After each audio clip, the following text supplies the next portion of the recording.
earlier, I'm a little bit nervous. I haven't done this, and I prefer to do it in person than on screen. It's still kind of awkward through Zoom, but basically today we're going to go through two parts. I'm going to kind of share through or go through my college and university experience and tell you some of the things that I wish I would have known or somebody should have told me back then.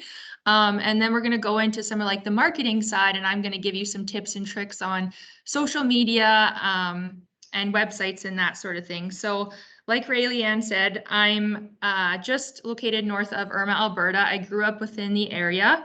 I actually have two younger brothers. We'll just see if this works. Sorry, guys. Oh, there we go. And I always love bragging about my family because I love them so much and they're a part of who I am. I'm actually quite the homebody. And when I went to college and university, I came home, I kid you not, every single weekend to be with them and to be around the farm. So if you look at this slide on the right-hand side, when I was growing up and going to high school, all I wanted to be, you guys, was a vet. And I had this picture on my nightstand for years and years and years, and it said, when I grow up, I will be a vet, kind of thing. And then when I got to high school, something interesting really happened. And I think it happens to a lot of us where we're kind of hit with reality and we're like, oh my gosh, like we have advisors that come from Lakeland College and the University of Alberta and Olds, and they kind of try and sway you into coming to their campus, which is awesome and amazing, but you're bombarded by all these opportunities and you're like, what do I choose and what path do I go down?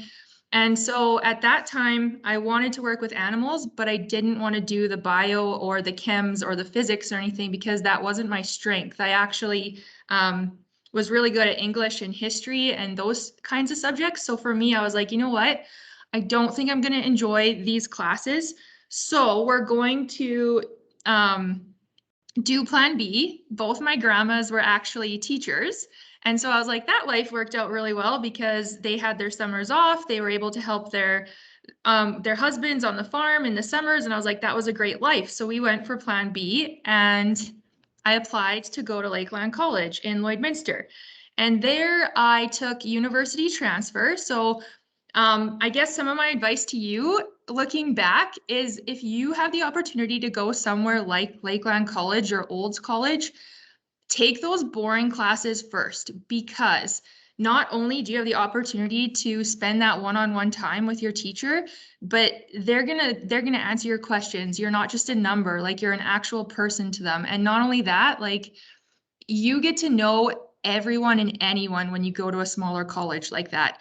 I knew everyone from the volleyball team to the basketball squad to all the Aggies, and I had such a blast, you guys. I put myself into the judging team, the 4-H group, and just met all these amazing people. And if you can see in the picture here, like we made signs like "Go Rustlers, go!" And that was for the volleyball team, who I never would have guessed that I would have been friends with them, right? So that was really awesome. After Lakeland, I actually worked 4 summers at Lakeland College in Vermilion and had so many amazing opportunities. Eventually, I worked my way up and I even got my own summer students. But after Lakeland, I transferred down to the University of Lethbridge. And one of the things that I want you guys to know, if you're a student right now, do the research and like make sure that that university is exactly where you want to go. Because I actually ended up, I didn't do the research. I went to the University of Lethbridge because at the time we were still going to be a teacher.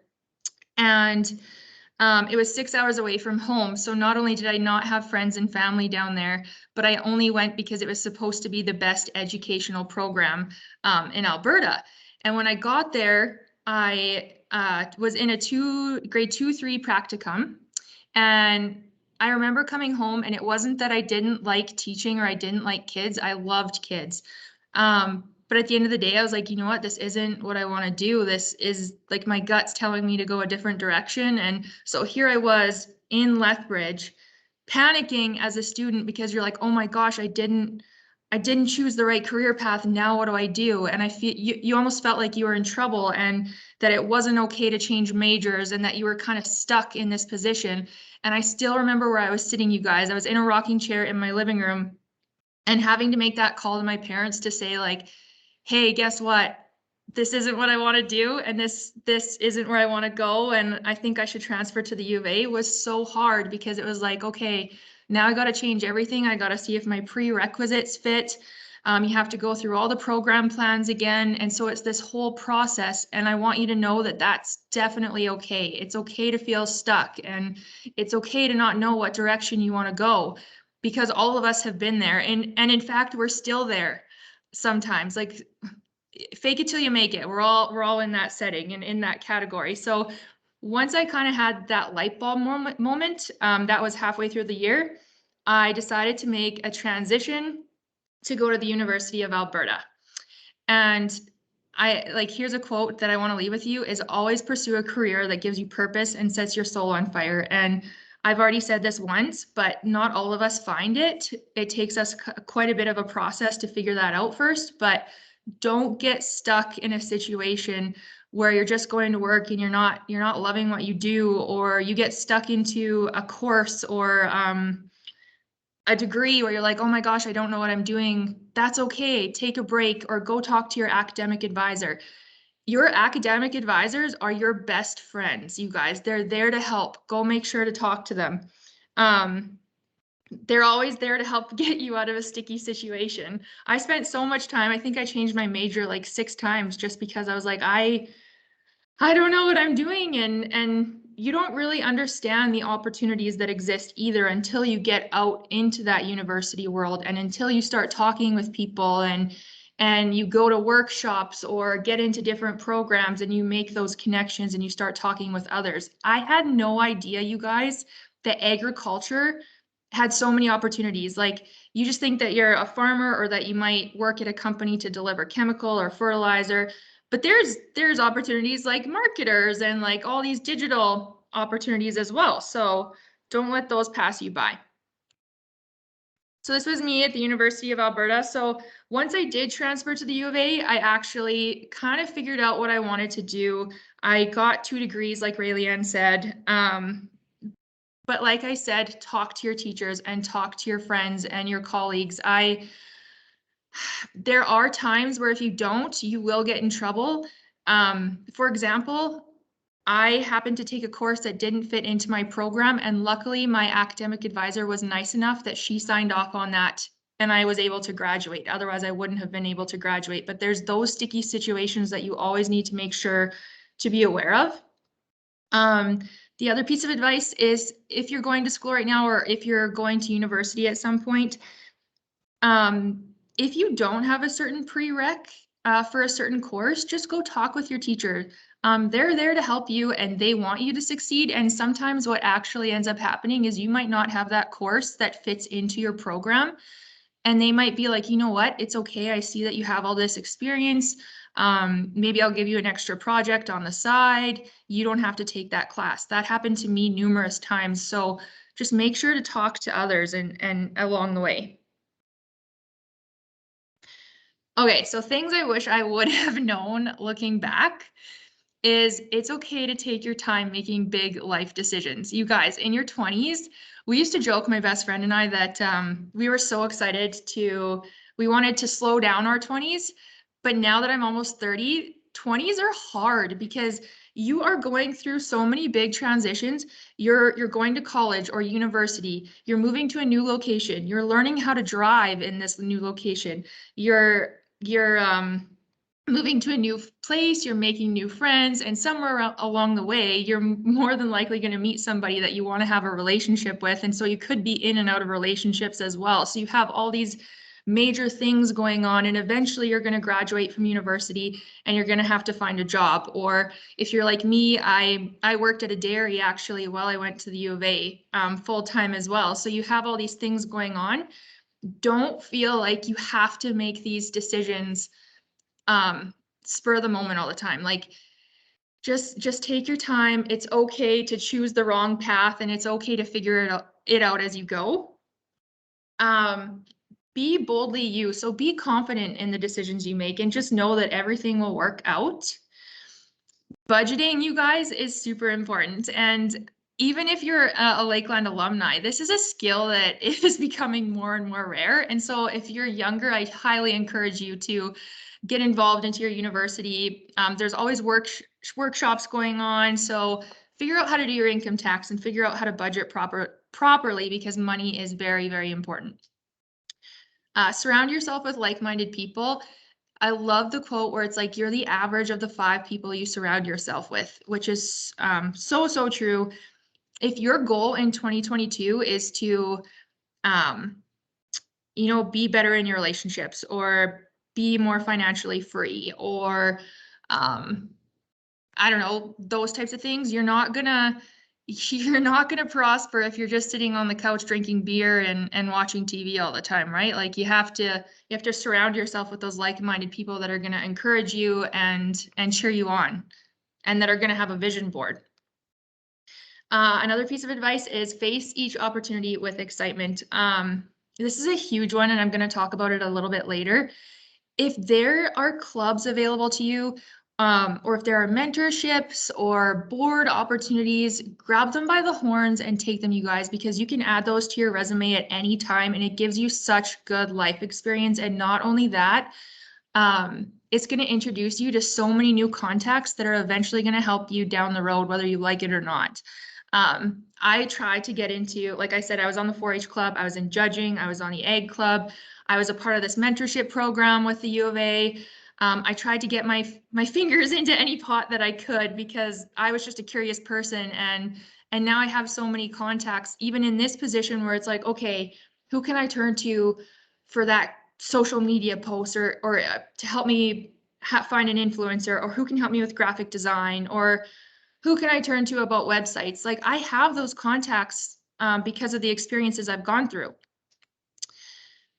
Fear serves no purpose. I think there's a statistic that it's like 95% of people don't actually end up doing or succeeding through their goals because of fear, because they're scared of what other people think, or they just don't feel worthy enough. And this takes time, but just do you, and don't worry about what other people think. Like you have to take care of you, and fear, yeah, just don't even worry about it. Fall in love with the process. Life isn't happening to you, it's happening for you. Read that again. And this is the one that took me a really long time to figure out, and I have a really good example for you guys today.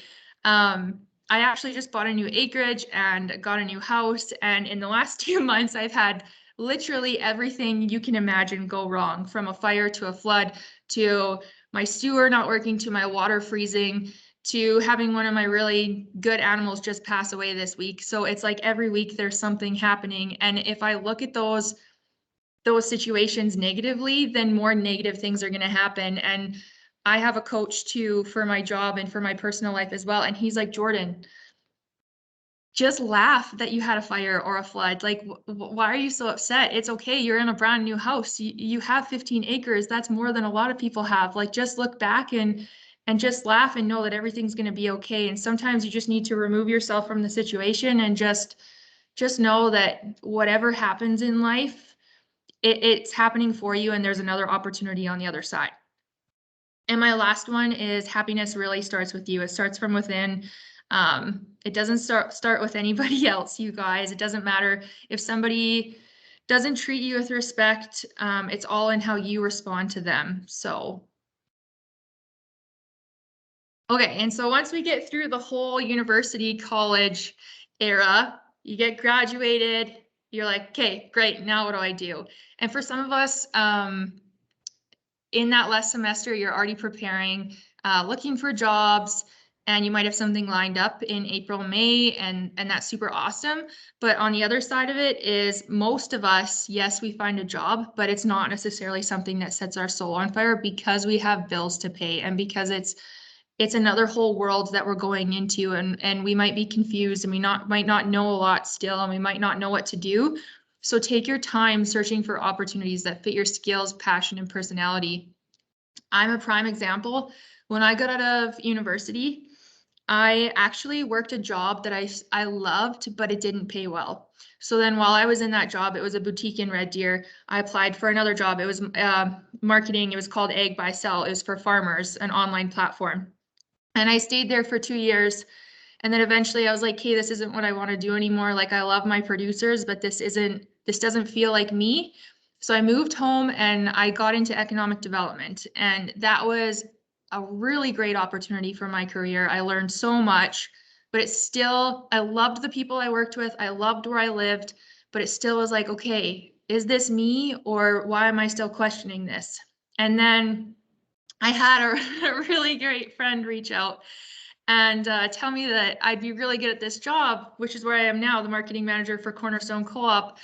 And now I can truly say I love what I do and I love the people I work with and I feel like I'm where I need to be and where I belong. So it's taken me that long, you guys, like a few years to kind of figure that out. So it's okay to take your time and just go through all these processes. Maybe it takes you a few jobs. Some people are really lucky, they find it right off the bat, and that's great. We're really happy for them, but just know it's okay to take your time. Number 2, reach out to your friends or contacts you've met along the way.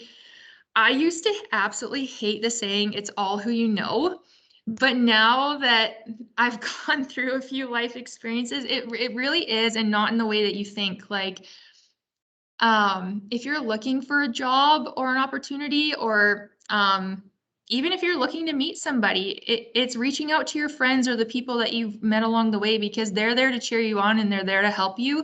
And so they might know somebody or they might know of a job that you might be interested in. So always reach out to those contacts. Number 3, always know your worth. This is a huge one, and I think a lot of our alumni can relate to. Not all of us figure this out right away, and we probably have all gone through a situation where we either took a job that didn't pay enough even though we were worth more, or we were in a relationship where we're like, oh yeah, I'll just stay here for a while, like this feels pretty good, but then they settled.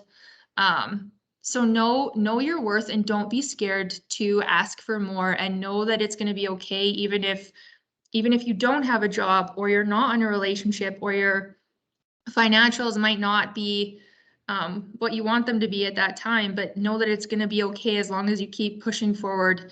You know who you are and you know what your purpose is and you know what you're worth. Number 4, always ask. You don't know if you don't ask. And I love this one. One of my past coworkers, she used to tell us this all the time, because if you don't ask, you just don't know. And a prime example is in my previous job, we actually reached out to one of the Dragon's Den ladies and said, hey, like, would you ever come speak for Flagstaff County for some of our like new and upcoming entrepreneurs?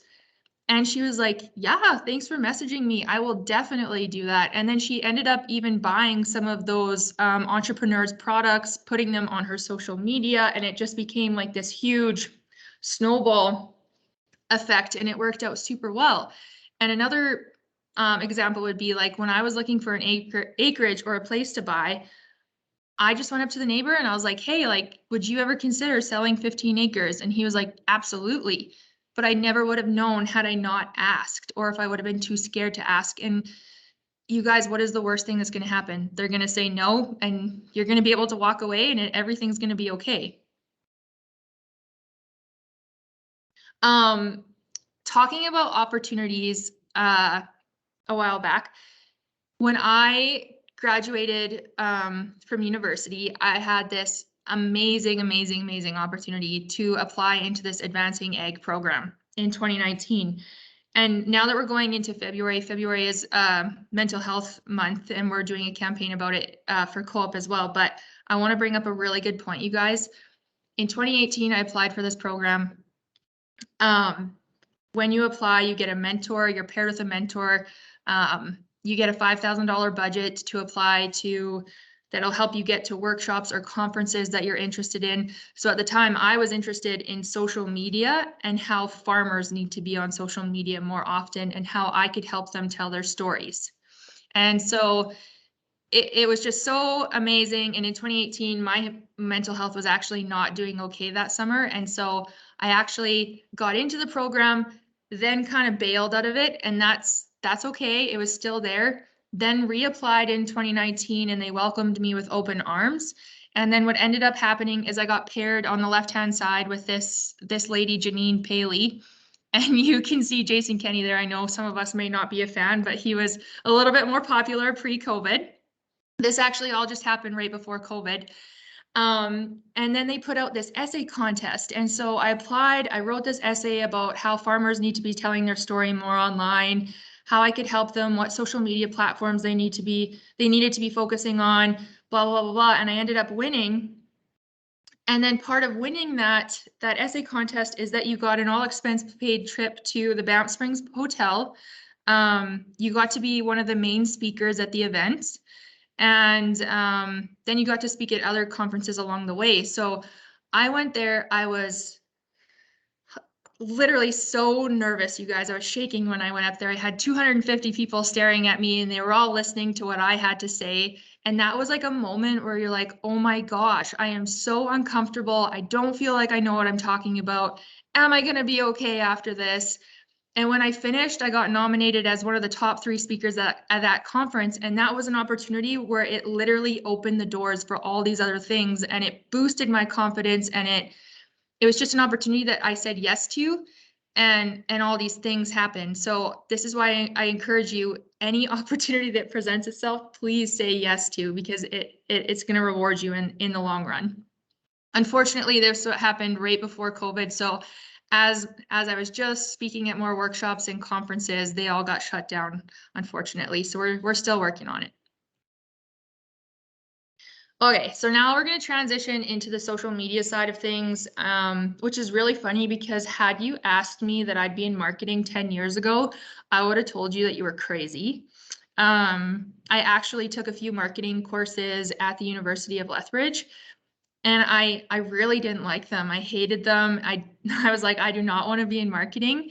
And then over time, over the years, that was about 10 years ago, I got increasingly curious about social media and online platforms. And my passion, if you don't know already, is agriculture. And so I was like, okay, how can I combine the two together? So with that being said, I wanted to show you these 2 graphics here. I did a bit of research last night and most of them kind of come to this conclusion here. But Facebook and Twitter are old news to young people. So Facebook is kind of like something where if you're posting, it's mostly going to be for that larger, older audience. And so it's mostly, I know I post on Facebook to update my friends, family, and relatives if I have something going on. And Twitter, unfortunately, it just has this really negative vibe, and I don't know what it is, but you usually have your groups. Let's just use ag for an example, where they're all kind of talking to each other, and that's okay. They're learning their things in their own group. But if you're trying to make a difference and you're trying to be innovative and you're trying to reach a different audience, Instagram and TikTok and Snapchat are like that next level of where you need to be, especially Instagram right now. There's debates between popularity of whether Instagram or TikTok is more popular. And I know a lot of us would think that TikTok is more popular, but Instagram Reels right now are crazy, crazy attractive and popular, and people are making money within weeks.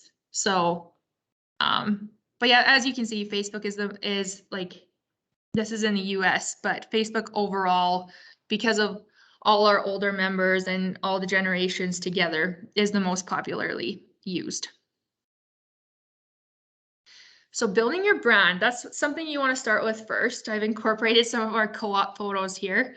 In order to truly connect to your audience, you first need to be really crystal clear on your identity and what it is you're trying to offer. So you need to ask yourself questions like, who are you? What is your story? What makes your brand different from your competitors? What makes your product more valuable than others? What is your purple cow? What is your unique selling proposition? What do you do for your clients? And what are the core messages behind your brand? You need to build trust and authenticity. I think it used to be you needed to expose your audience 5 times before they would actually buy something from you. And now I think it's up to 8, just because we're so overwhelmed and bombarded with what's on social media and online because more and more people are turning to digital. And it's also, I think, oh, what was it? Our attention span used to be the same time as a goldfish. It used to be like 8 seconds, and now I believe it's down to 6, just because, again, like you're presented with so many videos and posts all the time that I think all of us have Instagram or Facebook, and you're literally scrolling on there all the time. And if that picture or video doesn't grab your attention right away, people are just going to scroll on by. So you really need to ask yourself, like, okay, who is Jordyn Pryor? Where does she live? What is her age? What does she look like? What does she like? Does she like cows, horses? Is she from the city? Is she from the farm? You need to get really clear with who it is your target audience is. The next part is, what is your story? So what is the story that you want to tell people about you and your business? And what do you want the reputation of your business to be? What do you want your ideal clients to know? So for Co-op, we pride ourselves on making lives better in our communities. We literally give back so much to our communities, whether it's a barbecue or events or equity. So showing that and those in the form of pictures or videos is that, like, you really want to get authentic in that story. Then you kind of want to go and figure out who you want to target. So who are your people and who are your audience? What kind of people do you want liking your posts? The great thing about social media now is that you get tons of exposure. However, if I put out an Instagram reel today and I get 10,000 views and I get 400 likes, who's to tell me that those 400 likes are actually people that have the same values or integrity that I do? And you don't know that unless it happens over time. So you want to create a tribe of people who love following you, and you have to be clear on who these people are. Who do you want to build a reputation with? What big and small things do you have in common with your ideal audience? And what kinds of, oh, there's a spelling there. Sorry, guys. Topics most interest your audience as well. And then going back to the basics of social media, choose a platform that you will utilize the most. I think nowadays, especially when you're getting into, if you're starting a small business or you're starting a new job, you're bombarded with all these different platforms and you feel like you have to be on every single one, whether it's Instagram, TikTok, Facebook, Snapchat. Like, you're like, oh my gosh, which one do I choose and where do I go? And that just depends on your business, what types of products and services you're trying to offer, and it depends on what you like as well. What works for me isn't necessarily going to always work for you. So choose the one that you're going to really like and that you're going to kind of gravitate towards, and just work on that. Algorithms, you guys, nobody actually knows how algorithms work, and they change on a daily basis. So like I said, what works for me might not necessarily work for you depending on what you're posting that day. Trying to get followers. You can get followers in numerous different ways. One of the things I wanted to mention in this presentation is, like, a few years back, it used to be really popular to buy your followers, but I would highly recommend not doing that and trying to build your page, or whether it's Instagram or Facebook, in a more authentic way through either through giveaways or through engagement. Because if you're paying for those followers, who's to say that they're actually going to stay with you for a year, 2 years, or even 5 years to come? And who's to say that they actually even care about your business, your products, or who you are? So what is considered authentic and measurable engagement? So you can measure yourself in numerous different ways. It can be on the amount of followers you have on your page. It can be, you can measure the reach on each post. You can measure profile visits, website clicks. You can do email campaigns, the frequency of your posts. Stories are very, very popular, Facebook and Instagram stories. So it all depends on you and what you want for your business. How do you get engagement? I love getting engagement through polls and questions. So on the right-hand side, you can see, like, there's a graphic I did for Co-op. And I really like to challenge my audience on getting to know what a cooperative actually is, because especially a lot of our younger generation, they have no idea what a cooperative is. They have no idea what sets us apart or why it's different or why they should even be a part of one, what benefits they should gain. So I'm slowly trying to release these questions that gets them thinking, it gets them more engaged, it educates them, it provides them value, and it gives them an opportunity to comment. So the graphic below, we're doing Trivia Tuesday. So it's like, when were co-op brand products first developed? And it's just a fun post where they're commenting on your feed, you're getting more engagement, you're building momentum, it's changing the algorithm, and you're winning on all sides. So yeah, giveaways, polls, questions, these can be done in forms of posts or even stories on Instagram and Facebook. You want to be consistent. I know for our Facebook page, because we're such a large region, I like to try and post 3 to 6 times a day. Sometimes I'm only getting 1 post a day, and that's okay because we're very busy. But as long as you're showing up consistently, for some business owners, once they get those 10,000 followers, they're only posting like once a week or once every 3 days. And that's okay because that's what they have the time for. It all depends on you. I would recommend, if you're a smaller business, don't post all the time. If you post too much, actually, let's say if you do 10 posts a day, you're actually hurting your business. And there's research that shows like that your reach and your engagement actually goes down because you're bombarding that social media platform, and then you kind of get thrown to the bottom, if that makes sense. Partnerships, so tagging others or even reaching out to other people. So a prime example is we had Co-op Week in October, and the Vermilion Credit Union is a cooperative as well. So we reached out to them and we're like, hey, do you want to celebrate Cooperatives Week with us? Let's do an Instagram and Facebook story takeover. So I gave them our account information, they gave us theirs, and we went on each other's social media accounts for the day and just kind of got to be on the Vermilion Credit Union and say like, hey, here's co-op and here's what co-op's all about. Did you know that you can be a member with us as well? And that sort of thing. And so it's working together towards a common goal. Ambassadors and influencers, this is something that's becoming more popular as well. And we're going to be releasing an ambassador program here very soon for internal team members and our external audience as well. But how can you work with just average Joe people like you or I and get them buying your products and then coming up with the content that you need to promote on social media? Get them excited, get them wanting to, maybe you're starting your own beer company and you're like, oh my gosh, I need more people to, I don't have enough time to market on social media. So you're like, okay, if I can send this person a few samples of my beer and then get them to do a few videos or testimonials on that, then I can put that on my social media and it's a win-win for both of us. And then using hashtags. Hashtags were super popular like 2 years ago. They still are. But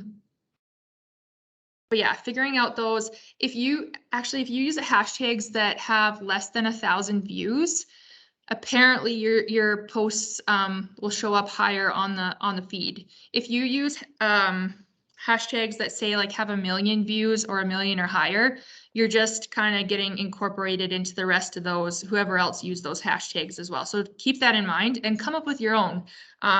For co-op, we are co-op and we care. Those are kind of the two that we like to use that we made up on our own. Okay, tips when posting. It is quality over quantity. So kind of like I said before, you don't have to be posting all the time. It's more on the quality of what you're putting out into the universe, and that's going to attract your audience. Be cohesive, be consistently on brand. I'm guilty of this sometimes. When you post a photo on social media, make sure that you have your logo or your brand on there somewhere, because if you don't, if somebody shares it, how are they going to know that it came from your business or that it came from co-op? And so I'm guilty of this. I need to do it more, is put the co-op logo on some of our photos that we're sharing as well. You want to avoid repetition. Ooh. I don't know how to go back now. Oh, Bailey, help me. Oh, there You want to? I got it. I got it. Okay. Avoid repetition. So you don't want to be repeating the same thing over and over again. What I like to do when I get a certain promotion or campaign, for example, we're just doing like a car wash promotion right now. So I like to take the graphic that they give us, and then I like to put it into my be creative and brainstorm and make it my own. So I'll make 4 different graphics that are Jordyns that I made, and then I'll schedule them for the next 4 weeks so that every time I'm talking about that car wash promotion, yeah, they see the graphic, but they see a different graphic each time so that it grabs their attention and they're like, oh yeah, there's that car wash promotion again. Okay, cool.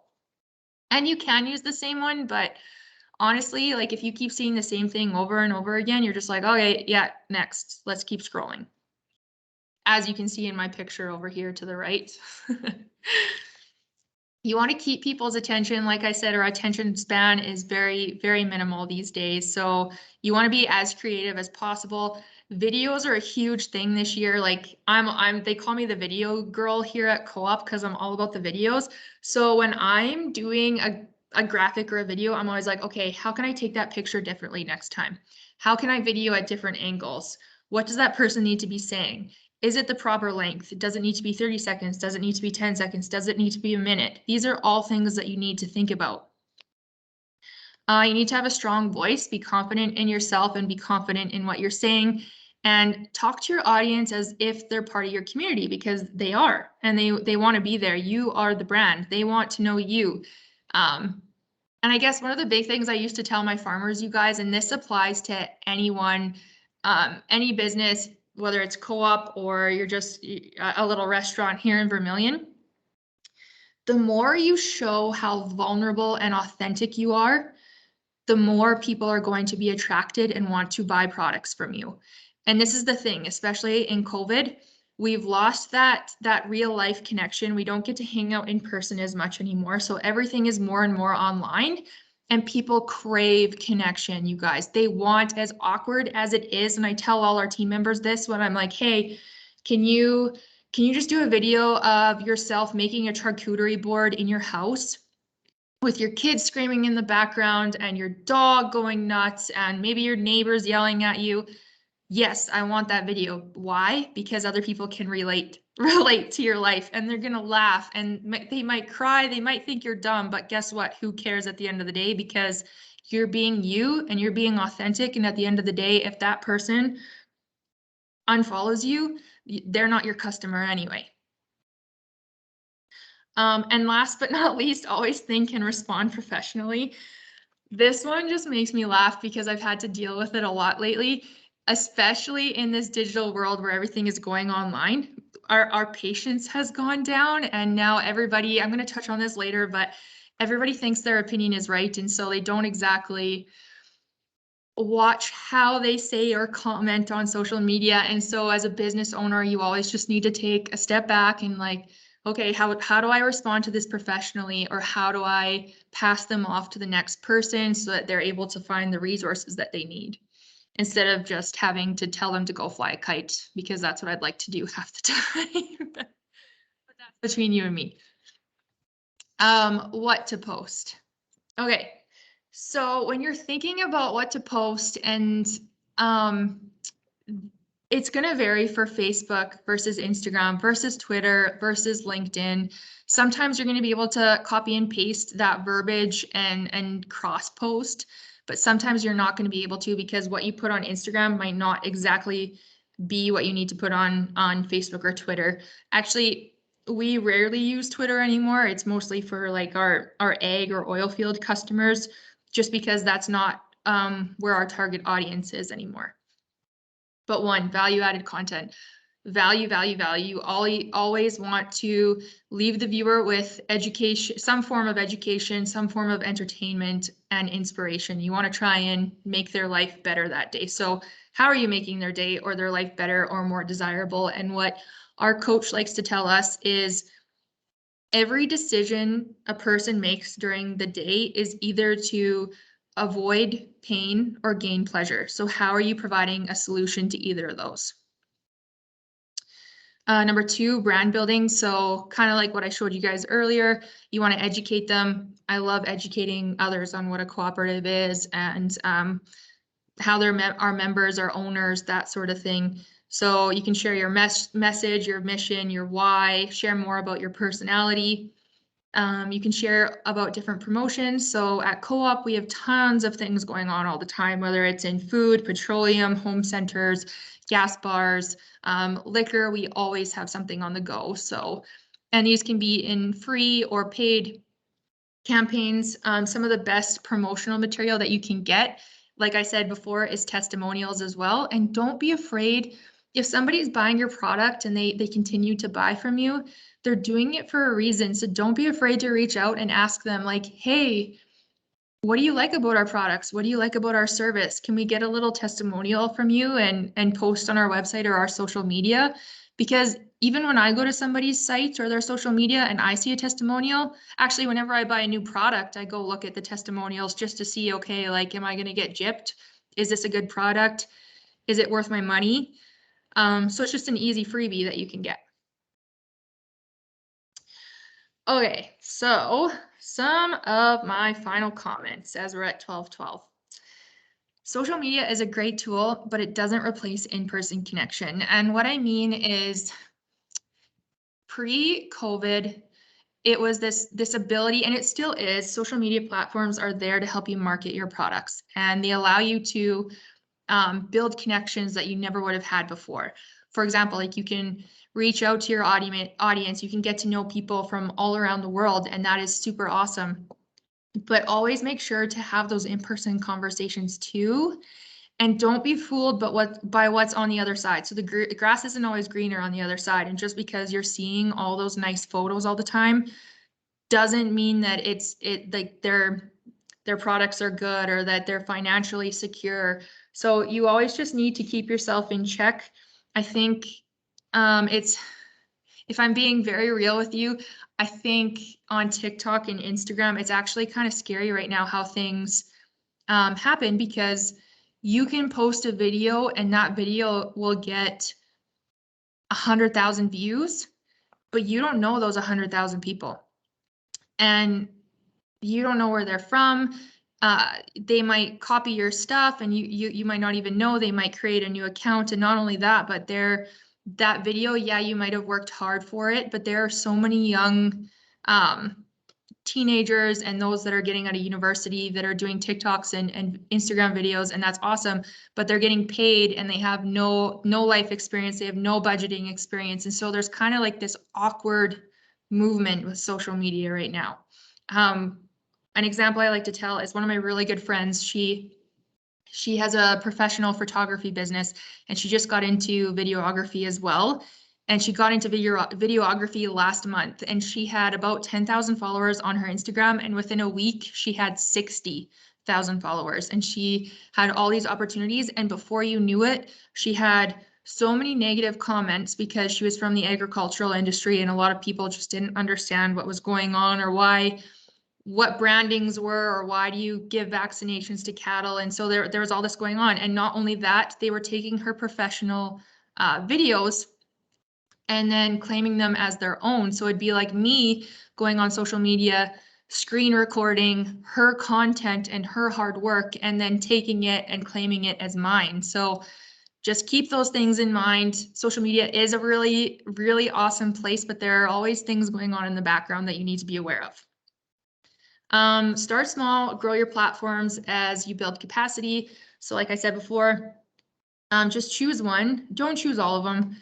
I have so many for Co-op right now, and what I'll do is I'll kind of just focus on those main ones that have like our Facebook and our Instagram and our Snapchat. Those are the ones where our audience is the most engaged, and then I'll worry about all those other ones later on. So focus on one and then grow as you go. No way is the right way. So just because I'm doing something doesn't mean you can't do something different. Like I said before, your products and you personally, like, you are unique yourself. So do what works for you and always try and add value. Whether just think of that education piece. I actually have 2 lists that I could send you guys after that have social media post ideas when it comes to like your personal life or your business life. And it kind of just gives you a list of ideas where you can go and look and be like, okay, that'd be a good graphic for today or a good question to ask. So I can send those to you guys after. And yeah, do you guys, that's the gist of my presentation. There's so many different avenues that I could talk about, but if you have any questions, just let me know. Thank you, Jordyn. That was so awesome. You did such a great job, and I kept our audience captivated here. So yeah, so we'll flip it over to our attendees. Does anyone have any questions they'd like to ask? You can put it in the chat if you would prefer to not speak, or turn your mic on and ask Jordyn a question. And maybe while we wait here, Jordyn, for some questions to come up, maybe you can talk a little bit about what you'd like to maybe engage some Lakeland students in your project. Yes, actually, whether you're students or your alumni, co-op is actually, like I said before, we're going to be launching an ambassador program, and I'm looking for ambassadors to promote co-op products, but I'm also looking for university students that might be interested in a part-time gig on a monthly basis where you have the opportunity to come work with me, and I'll give you some ideas. And it's basically where you get the opportunity to do either 5 TikToks or Instagram reels that help us promote our co-op products. So it's very fun, it's very engaging. You get to work with me, and you get paid on the side as well. So how would the students or alumni be able to reach out and chat with you more about that? Yeah, if they are interested, you can reach out to me via email. So my email, maybe we'll put that in the chat, is jordan.pryor@cornerstone.crs. And then we'll get you started, just because we are reaching out to certain people right now for the ambassador program, but that will be public here in about a month.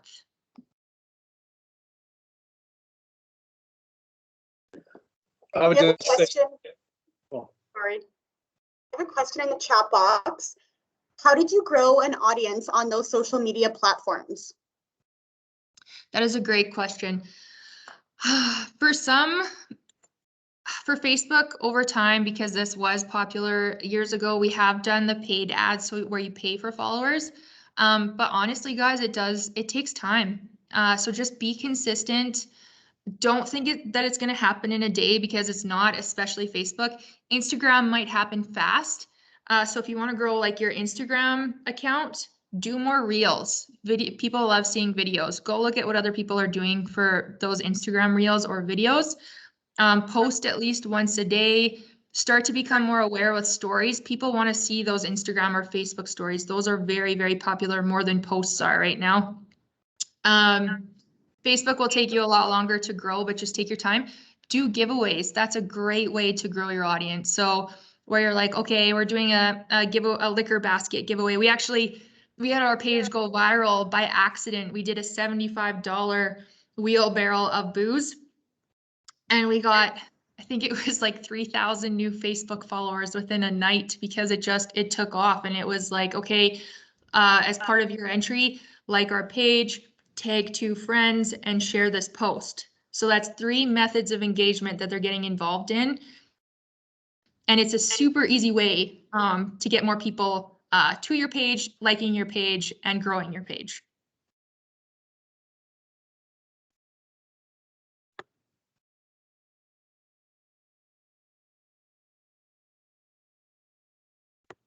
Any other questions?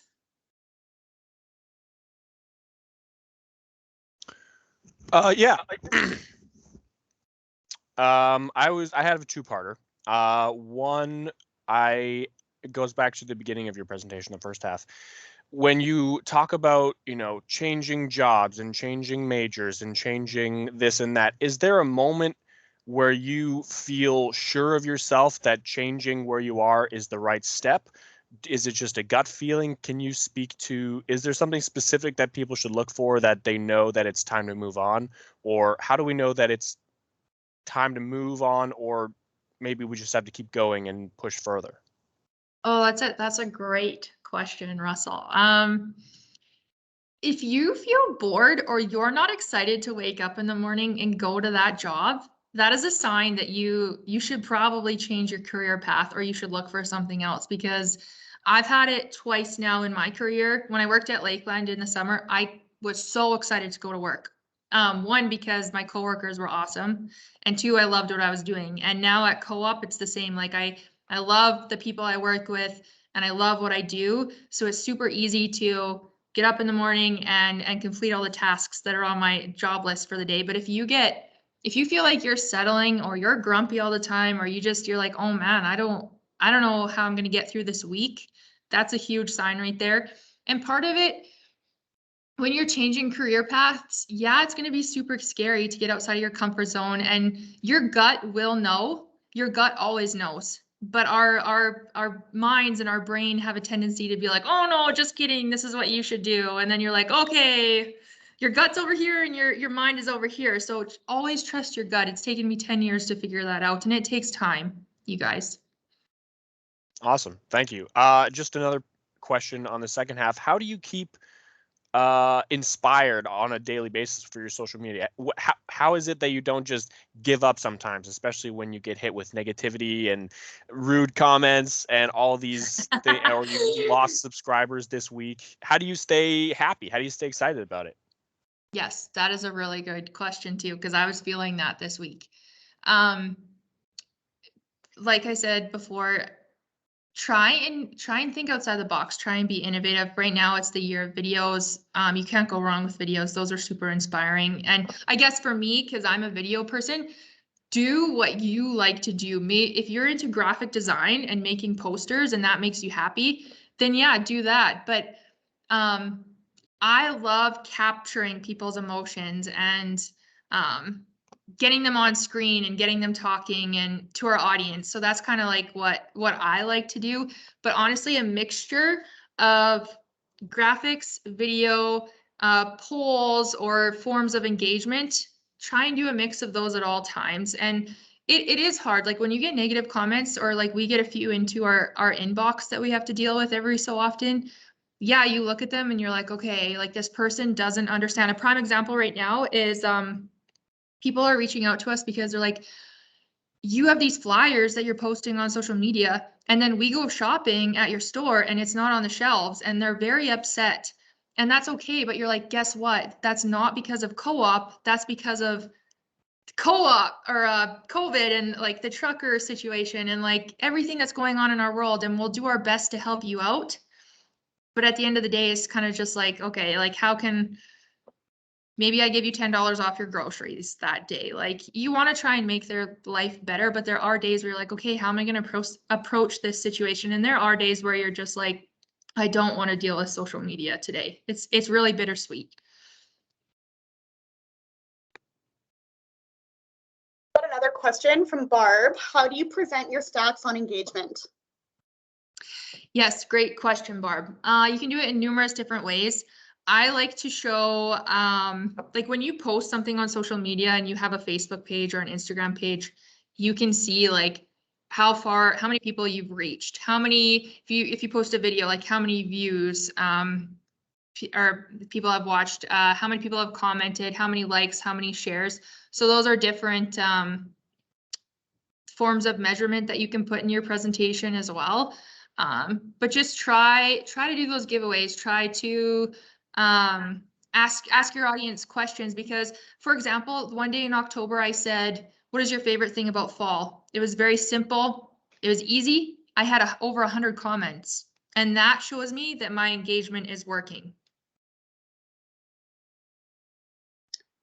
Another question, is paying for your content to surface on social media a viable option? Yes, it is to a certain point. And I'm still learning more about this too. There's tons of free workshops and opportunities for you to go learn. There's all these funnels that you can integrate into your Facebook page. And because Facebook and Instagram are connected, there's so many ways that you can do those sponsored ads that'll show up as you're scrolling. Those, I think, are worth your time and your money. However, like paying for like Facebook likes, I don't think that's worth your money anymore.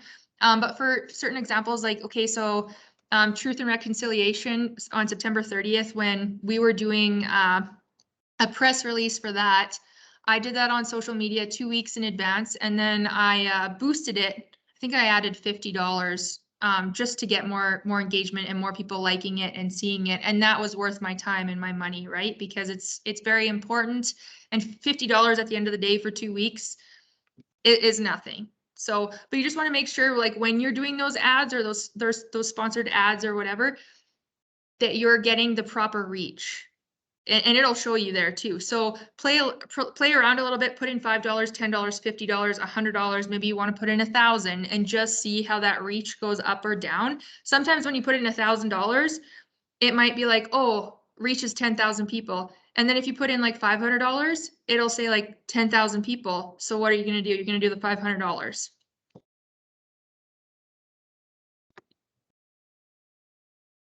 Are there any more questions? I'm not seeing any in the chat box. Maybe one more.